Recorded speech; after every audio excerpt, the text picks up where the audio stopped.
કે જેમને પગમાં ભાગે ને જે ગોળી વાગી હતી તેમની મુલાકાત લીધી છે. હર્ષ સંઘવીએ કોન્સ્ટેબલના પરિવાર સાથે મુલાકાત કરી. ત્યારે ગુજરાતની પોલીસ અને ગુજરાતની સરકારે પણ સાબિત કર્યું છે કે જો આવા ગુનેગારો હશે તેમને આ જ રીતે ઠાર કરી દેવામાં આવશે.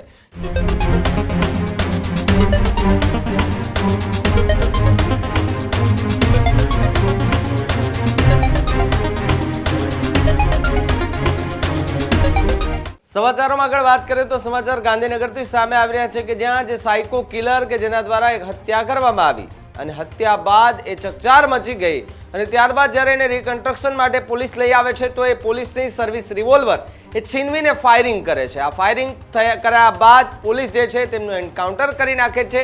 જે જગ્યા પર એ સાયકો કિલરે એ વ્યક્તિનું મર્ડર કર્યું હતું એ જ વ્યક્તિને ત્યાં જ એમનું એ એન્કાઉન્ટર કરવામાં આવ્યું છે. ગૃહ રાજ્યમંત્રી હર્ષ સંઘવીએ રાજેન્દ્રસિંહ વાઘેલા કે જે પોલીસ કર્મચારી છે કે જેમને પગમાં ભાગે ને જે ગોળી વાગી હતી તેમની મુલાકાત લીધી છે. હર્ષ સંઘવીએ કોન્સ્ટેબલના પરિવાર સાથે મુલાકાત કરી. એન્કાઉન્ટરમાં ફરજ બજાવતા કોન્સ્ટેબલ રાજેન્દ્રસિંહ એ ઘાયલ થયા હતા. એમના પરિવારજનો સાથે હર્ષ સંઘવીએ મુલાકાત કરી છે. તો બીજી તરફ જો વાત કરવામાં આવે તો એમના સાહસ છે, એમના સાહસને હર્ષ સંઘવીએ વધાવ્યું છે, એમને હિંમતને દાદ આપી છે. સાથે જ જો વાત કરવામાં આવે તો તમને આ ફોટા જે દેખાઈ રહ્યા છે જેમાં તમે જોઈ રહ્યા છો કે જે પોલીસ કર્મચારી જે ઘવાયા છે તેમની મુલાકાત દરમિયાન એ હર્ષ સંઘવી ત્યાં હોસ્પિટલ ખાતે પહોંચ્યા હતા. સાથે જ જે કર્મચારીઓ કે જેમને ગોળીઓ વાગી હતી અથવા તો નાની મોટી ઈજાઓ થઈ છે તેમની સારવાર કરવામાં આવી હતી ત્યારે જ એમને હોસ્પિટલ ખાતે લઈ જવામાં આવ્યા હતા. એન્કાઉન્ટર થતાની સાથે જ ગુજરાતભરમાં ચર્ચાએ જોર પકડ્યું હતું. કાયદો અને વ્યવસ્થાની સ્થિતિ સામે જે સવાલો ઊભા થતા હતા એ સવાલો ક્યાંક એ સ્ટોપ લાગ્યો હતો કારણ કે જે પ્રમાણે કહેવામાં આવતું હતું કે યુપીની અંદર કેમ એન્કાઉન્ટર થાય છે ગુજરાતમાં નથી થતા, આરોપીઓ કેમ છૂટી જાય છે. ત્યારે ગુજરાતની પોલીસ અને ગુજરાતની સરકારે પણ સાબિત કર્યું છે કે જો આવા ગુનેગારો હશે તેમને આ જ રીતે ઠાર કરી દેવામાં આવશે. જે રીતે આ સાયકો કિલર કે જે કોઈ બીજાને નુકસાન ન પહોંચાડે એ માટે એમણે એ જે એન્કાઉન્ટર કર્યું છે. સાથે જ બીજી તરફ કે આ પ્રકારની ઘટના ગુજરાતમાં જ્યારે બને છે ત્યારે ચકચાર મચી જાય છે. ત્યારે કેટલાક પોલીસ કર્મચારીઓ કે જે પણ એમાં નામ એમના સામે આવતા હોય છે ત્યારે આ આખી ઘટનાની અંદર પોલીસ કર્મચારીઓ કે જે ઘવાયા હતા એનું એન્કાઉન્ટર કર્યા બાદ એની ડેડ બોડી લગભગ 3 થી 3.5 કલાક સુધી એ ઘટના સ્થળે રહેવા દેવામાં આવી હતી. પંચનામું કરવામાં આવ્યું, બધી વિગતો લેવામાં આવી, રસ્તો બંધ કરી દેવામાં આવ્યો. પોલીસના ઉચ્ચ અધિકારીઓ ત્યાં પહોંચી ગયા હતા. ત્યારબાદ રાત્રિના સમયે પોલીસના ઉચ્ચ અધિકારીઓએ પ્રેસ કોન્ફરન્સ હાથ ધરવામાં આવી હતી. ત્યાં એમણે જે આખી માહિતી છે તે પ્રેસ માધ્યમથી એમણે કરી હતી. તો બીજી તરફ જે ડેડ બોડી હતી તેમના પરિવારજનો, જે સાયકો કિલર હતો તેમના પરિવારજનોએ ડેડ બોડી સ્વીકારવાની પણ ના પાડી દીધી હતી કે અમારે એમની સાથે કશો સંબંધ નથી તો અમારે શું કરવાનું. એમના માતાએ પણ જે એક ઇન્ટરવ્યુમાં, એક ટીવી ચેનલના ઇન્ટરવ્યુમાં કહ્યું હતું કે ભાઈ અમારે એમની સાથે કશું લેવા દેવાના નથી, એ જે કરતો હશે અમને ખબર નથી, અમે એમની સાથે નથી રહેતા. કારણ કે આ પ્રકારના એ સાયકો કે જે માણસને હેરાન કરે છે એમની સાથે પરિવાર પણ રહેવા નહોતો માગતો. એ ગાંધીનગરની એક કેનાલ નજીક આવે છે અને ત્યાં એક કપલ કે જે બર્થડે સેલિબ્રેશન કરતા હોય છે તે દરમિયાન તેમના પર હુમલો કરે છે અને આખી ઘટનાને લઈને ચર્ચાઓ જોર પકડ્યું હતું. તો બીજી તરફ આ ઘટના બનતાની સાથે જ ગુજરાતભરમાં ચકચાર મચી ગઈ હતી. પોલીસ સામે સવાલો ઊભા થયા હતા. જોકે પોલીસે આખી ઘટનાને લઈને માત્ર 24 થી 48 કલાક દરમિયાન જે આરોપી હતો તેને રાજકોટના લોકલ વિસ્તારમાંથી એમને શોધી કાઢ્યો હતો. ત્યારે આજ મુદ્દે વાત કરવા માટે મારી સાથે મારા સહયોગી હિનાલી ઠકરાર જોડાયા છે. હિનાલી, જે રીતે ગાંધીનગરની અંદર સાયકો કિલરનું એન્કાઉન્ટર કરવામાં આવ્યું છે અને કેટલાક પોલીસ કર્મચારીઓ કે જેમને ઈજા પણ પહોંચે છે, હર્ષ સંઘવી એમની મુલાકાતે આજે ગયા હતા, શું વધુ વિગત?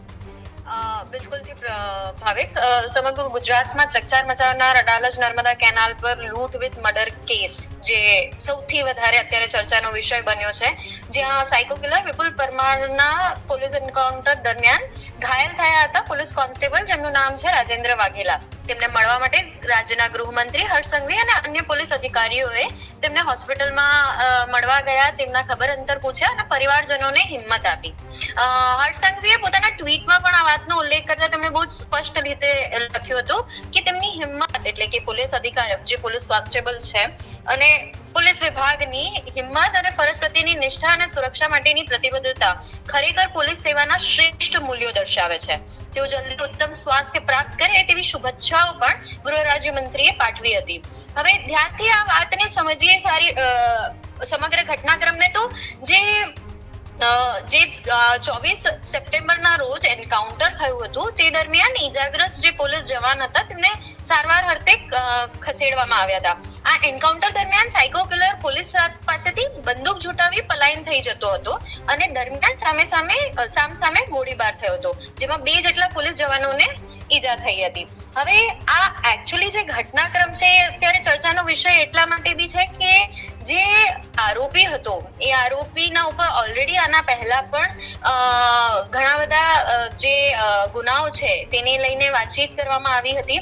આ ગાંધીનગરમાં બનેલી ઘટના સમગ્ર રાજ્ય માટે પણ ચર્ચાનો વિષય એટલા માટે બની ગઈ કારણ કે પોલીસની સામે, પોલીસના કાર્યવાહીની સામે પણ ઘણીવાર પ્રશ્નો ઉભા થતા હોય છે, પણ જ્યારે આવી કોઈ પણ ઘટના બનતી હોય કે જેમાં જનતાના સુરક્ષાને ખડેડવાનો પ્રયાસ થતો હોય તો ત્યારે પોલીસ કઈ રીતે કામગીરી કરે છે અને પોતાની જાનની પરવા કર્યા વગર કેવી રીતે સુરક્ષા કરે છે તેનું આ ઉત્તમ ઉદાહરણ છે. અને ગૃહ વિભાગ અને ગૃહ રાજ્ય મંત્રી પણ આ વાતની ચર્ચા હંમેશા કરતા હોય છે કે જનતાની સુરક્ષા એ જ સૌથી પહેલું ધર્મ રહે છે ગુજરાત પોલીસનો, અને એ આ ઘટના બાદ સમગ્ર રાજ્યને પણ ખબર પડી ગઈ છે કે ગુજરાતની પોલીસ જનતાની સુરક્ષા માટે પ્રતિબદ્ધ છે.